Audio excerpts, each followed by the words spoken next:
Le rugby donc avec Stéphane Le Goff et Arthur Bourdeau, une émission en grande partie consacrée aux Iliens, vous l'avez compris, qu'ils soient fidjiens, tongiens ou samoans, ils nous éblouissent par leur talent, autant qu'ils peuvent nous agacer par leurs errements défensifs. Une image pour commencer cette émission avec celui qui était peut-être le meilleur exemple, le Fidjien Waisale Serevi, demi d'ouverture, arrivé en novembre 1998 dans les Landes à Mont-de-Marsan, fantasque, talentueux. C'est lui qui avait démocratisé à l'époque le pas de loi dans notre championnat. Vous voyez ce très beau coup de pied à suivre.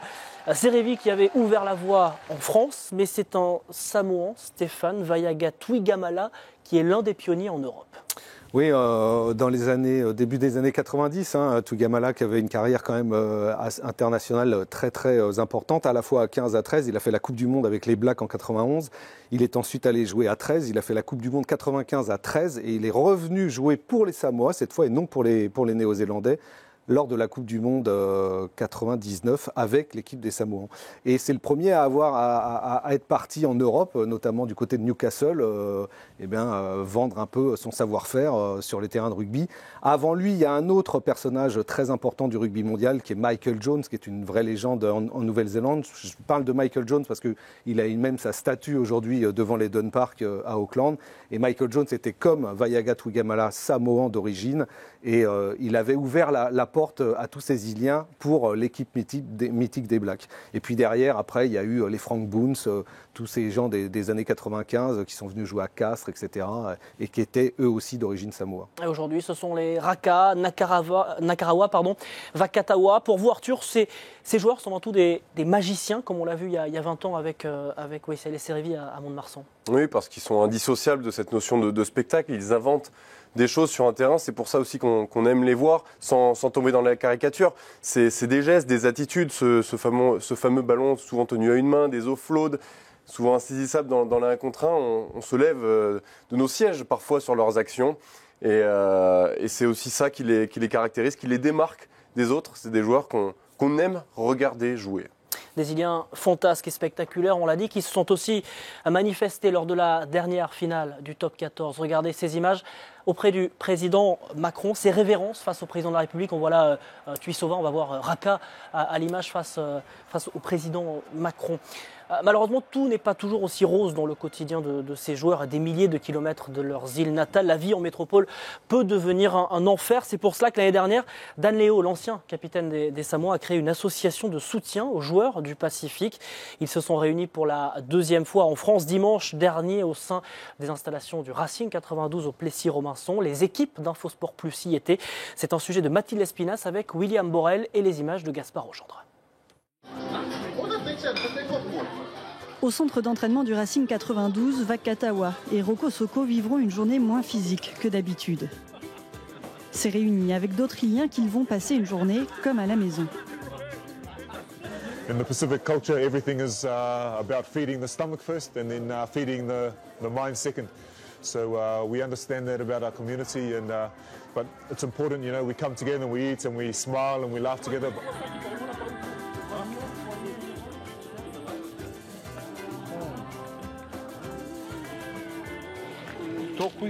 Les rugbymen, ces grands gaillards qui prennent des coups et s'en relèvent. Parmi tous les joueurs qui évoluent en France, tous niveaux confondus, ils sont près de 500 à venir du Pacifique. Ils arrivent en hexagone, des rêves plein les yeux, mais l'expérience peut vite tourner mal. It's tough for anyone, I think. Moving to a new country, to a foreign country, and you know, unfortunately for me, I went to a club where it had its own problems and it had its, problems off the field, and so it was a bit of a nightmare because things didn't get done. And so for me, the experience was my first experience of France was pretty bad, I guess. Si Nadolo a su rebondir, d'autres n'ont pas eu cette chance. Alcool, drogue, dépression, les problèmes rencontrés par les joueurs sont nombreux. Cas extrême, le suicide. Il y a un an, Isireli Temo, joueur de Fédéral 1, était retrouvé pendu dans son appartement. The boy who took his own life, you know, if we could have possibly made him aware that he has someone to talk to, I think he just felt he had no one to talk to. C'est pour éviter ces problèmes liés à l'intégration des joueurs du Pacifique que Dan Leo a créé une association et l'a importée en France cette année. We believe that the answers to all of these problems lies in our community and providing support through the cultural means of.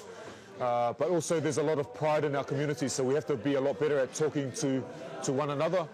And if we're not confident to talk to one another, we have services now through Pacific Rugby Players Welfare, strong counselling services run by people who are trained to work with Pacific Islanders. Car parler, évoquer ses problèmes, ce n'est pas dans la culture de ces hommes. That is our strength, can often be our weakness, and that's pride. Sometimes we're too proud, and we just fight it, fight the weakness because we're too proud. Les joueurs arrivant en France subissent toute la pression d'une famille qui attend beaucoup. Just be open to talk to whoever. You know, we have hard times where it's not just about playing rugby, it's those financial situations where we got to send money back home to families and support other people. So there's these guys to talk to and older guys that have been here for a while. Cette mère a vu son fils arriver au Racing 92 alors qu'il avait 23 ans. En visite pour les vacances, c'est elle qui conclut ce rassemblement, visiblement apaisé. When he first came here, I was worried because I know no one over here. I know nothing about this place. So now when I go back, I won't be worrying about him anymore. Bon, on l'a compris, parler pour se sentir moins seul, moins isolé pour des jeunes gens, souvent très jeunes, qui sont très loin de chez eux, à des milliers de kilomètres, on le disait, de leurs îles natales. Ouais, ce qui est rassurant dans le sujet, c'est la parole de cette mère qui est venue visiter visiblement l'un de ses enfants en France. Mais il faut bien replacer les choses dans le contexte. Cette mère, elle vient parce que c'est le Racing et que le Racing peut faire cet effort financier de dire à une maman, venez voir votre fils et venez juste avant les vacances de Noël le visiter, ça lui fera plaisir. Si on remet les choses à l'endroit, il est évident que les trois quarts du temps, la première dérive, c'est que ces joueurs, malheureusement, viennent essentiellement pour une raison, c'est l'argent, et que malheureusement pour eux, tous les clubs, que ce soit du top 14 ou de fédéral, si on descend plus loin, n'ont pas les moyens de leurs ambitions, et de permettre à ces jeunes joueurs, la plupart du temps, de s'émanciper, de grandir au sein d'une structure non seulement à la fois professionnelle pour ce qui est du rugby, mais aussi familiale, c'est-à-dire venir, pourquoi pas, avec leurs femmes et leurs enfants. Les trois quarts du temps, ils arrivent et ils sont un peu lâchés tout seuls dans la nature, dans ces clubs qui n'ont pas les moyens, malheureusement, de leurs ambitions vis-à-vis de ces Iliens. Et on l'a vu, c'est un drame qui a éveillé les esprits il y a un an, quasiment jour pour jour. Le pilier fidjien de Tarbes, Izireli Temo, s'est donné la mort 3 mois après son arrivée au club, après avoir porté les couleurs de Montélimar en Fédéral 3. Il avait tout juste 30 ans, sans doute pas assez entouré, comme on l'a vu dans le sujet, personne à qui parler. Oui, alors ça c'est terrible, cette histoire-là, ça traduit le mal-être aussi de ces jours-là. C'est dû à 2 facteurs, on l'a bien vu dans le sujet. D'abord, le déracinement. Ils se sentent souvent seuls, ils sont en manque de repères, c'est une autre culture qu'ils découvrent. Ils arrivent là du jour au lendemain, on leur a pas appris comment fonctionnait notre pays, notre façon de faire. Et il y a ce problème de la précarité très important que soulignait aussi Stéphane, parce que c'est des joueurs, tout ce qu'on leur donne, ils le reversent à leur famille. Et ils vivent avec peu de choses finalement en France. Et ces 2 facteurs cumulés, ça donne un mal-être. Ces gens-là se sentent mal et ça peut se traduire par de l'alcoolisme, des violences et parfois le suicide, en tout cas pour ce genre de Tarbes. Et ça peut être aussi le cas pour les stars. On parle d'argent, mais ça peut être aussi le cas pour les stars. Changement radical de style de vie. Écoutez ce que disait Malakai Fekitoa, All Black d'origine tongienne, à son arrivée à Toulon. C'était il y a quelques jours. The last week I couldn't sleep at night, just nervous of the change of moving to a whole new country, different brand of rugby, new team, all sorts. And I spoke to Ma'a, I spoke to Quade Cooper, and a lot of people before I came here. Even I spoke to a few people, Charles Fitau as well, about the change of being away from home and away from family, stuff like that. And they've supported me and it helped with my decisions. Un autre témoignage maintenant, celui de Mikaele Tugala, ancien joueur du Stade Montois et du Racing. Il fait partie de l'association créée par Dan Leo. Il insiste lui aussi sur l'importance d'être bien entouré. Quand tu viens ici, tu as toujours besoin d'avoir quelqu'un à côté de toi. Comme au pays, en fait. Au pays, tu as le cousin, tu as la tantine, tu as toujours quelqu'un à côté de toi. Et quand tu arrives ici, tu te retrouves tout seul. Je pense que les premiers jours, les premiers mois, même, je veux dire, la première année, c'est vraiment compliqué. Allez, il faut être bien entouré, ils le disent eux-mêmes. Oui, une petite anecdote concernant Tugala que je connais bien. C'est un monstre d'humanité. Je l'avais fait venir il y a 2-3 ans pour m'aider dans une traduction sur un reportage que j'avais fait justement sur les Wallisiens, les Futuniens qui venaient jouer en France. Et la traduction concernait donc le grand-père de Yann David.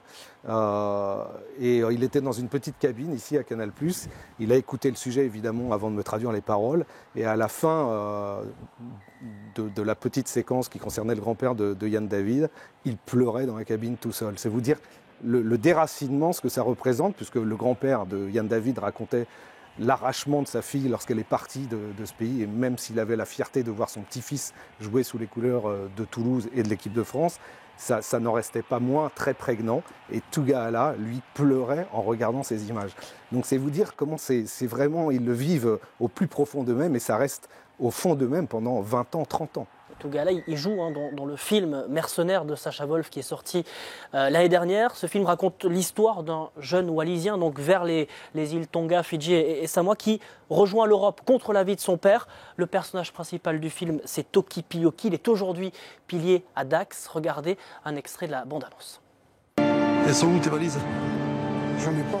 Abraham, ton pilier de 140 kilos là, qui a perdu 20 dans l'avion, en tongs, en short, qu'est-ce que tu veux que j'en fasse?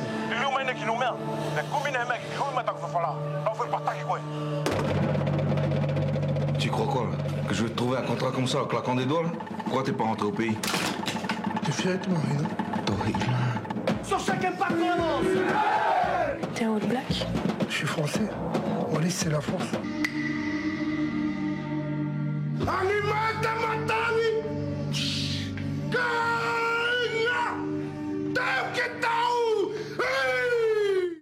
On voit la violence, la brutalité d'un milieu qu'on ne connaît peut-être pas quand on est amateur, fan de rugby. C'est des images dures, évidemment. Oui, puis c'est vraiment le quotidien d'une grande partie de ces joueurs éliens qui viennent en France, parce que bien sûr, nous, on connaît les stars, ceux qui évoluent en top 14, mais il y a assez peu de problèmes pour eux, même si ce sont eux les porte-parole. Il y a tous les autres, ceux qui évoluent aussi dans les catégories amateurs et qui gagnent bien moins d'argent et qui sont peut-être beaucoup plus esselés. Plus de 500 en France. Hein. Voilà, c'est ça, ils sont plus de 500 en France et on compte notamment pour je crois, c'est 150 joueurs pro. Il y a tous les autres aussi. Et c'est à ces joueurs-là que s'adressent aussi ces associations. Alors il y a des associations comme on a vu, il y a aussi des joueurs qui prennent ça à cœur. On peut penser à Sivi Vatou, le castré, ou à Cyril Bobo, maintenant à Strasbourg, qui ont organisé des pôles pour accompagner aussi ces joueurs dans le monde amateur.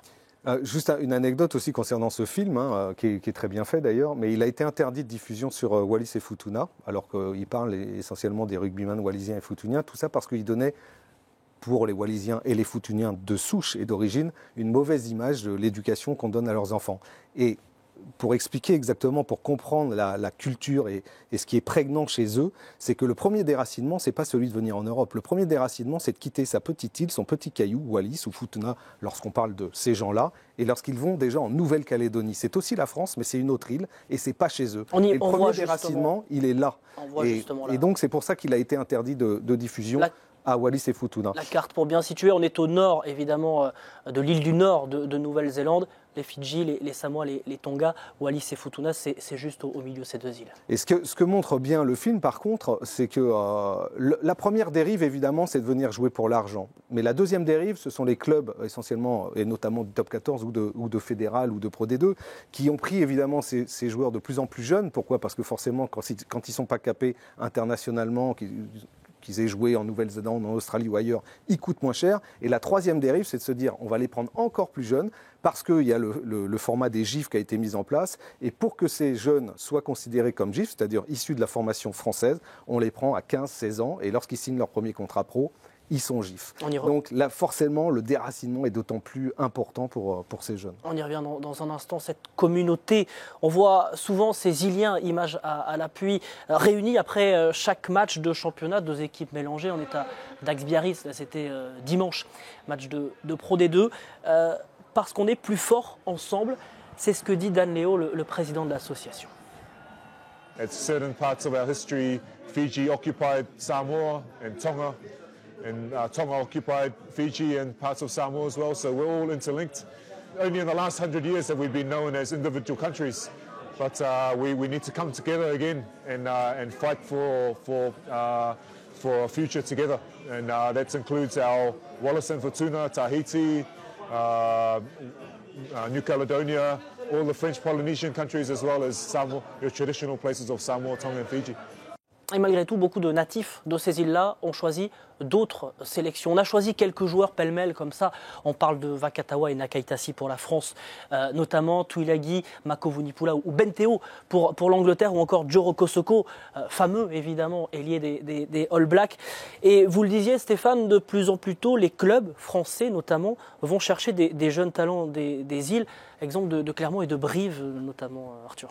Et oui, parce que le nerf de la guerre, il est sportif avant tout, avant d'être financier. C'est le problème, l'avantage de ces joueurs-là, c'est qu'ils sont quasiment tous joueurs de rugby. Ils ont un énorme talent, un énorme vivier dans lequel vont piocher certaines nations, certains clubs français, à l'image de Clermont qui a ouvert en 2007 son académie Nadroga, dont est issu Nakaitasi, Nalaga, Yato, etc. Ils ont fait venir beaucoup de Au sud des Fidji, on le voit. Voilà, et donc ces joueurs sont peu à peu arrivés en Europe. Mais pas que.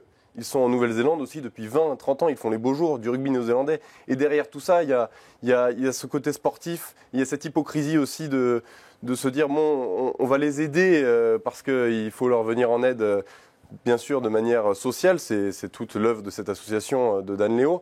Mais c'est aussi derrière, Dan Leo, il fait ça pour que ces joueurs-là aillent moins en Europe. Et il est un petit peu drivé dans ce sens par les nations néo-zélandaises, australiennes qui aimeraient bien aussi avoir la main sur ce vivier.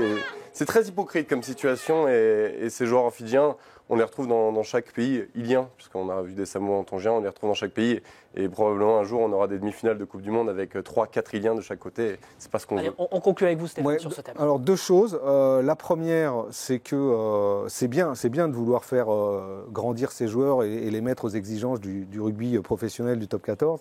Ce qui me rassure quand même un petit peu, c'est que les clubs, notamment du top 14 et les présidents de clubs, et je vais commencer par La Rochelle parce que je connais assez bien Vincent Merlingue. Vincent Merlingue a fait jouer des Fidjiens et des Samoans dans son équipe. Il y a déjà belle lurette. Filippo Toala était un Samoan d'origine il y a quelques années, plus de 15 ans déjà, et lui s'est rendu aux Fidji pour comprendre la mentalité des Fidjiens. Et de plus en plus de clubs, effectivement, font cette démarche-là. Ça, c'est plutôt rassurant. Après, il est évident que ça restera toujours un problème. Et en ce qui concerne Dan Leo, sur la volonté de réunir tout le monde, ça sera très compliqué parce que les mentalités dans cette région du Pacifique sont très différentes. Ils ne sont pas tous polynésiens. Il y a des Polynésiens, il y a des Mélanésiens. La culture n'est pas tout à fait la même.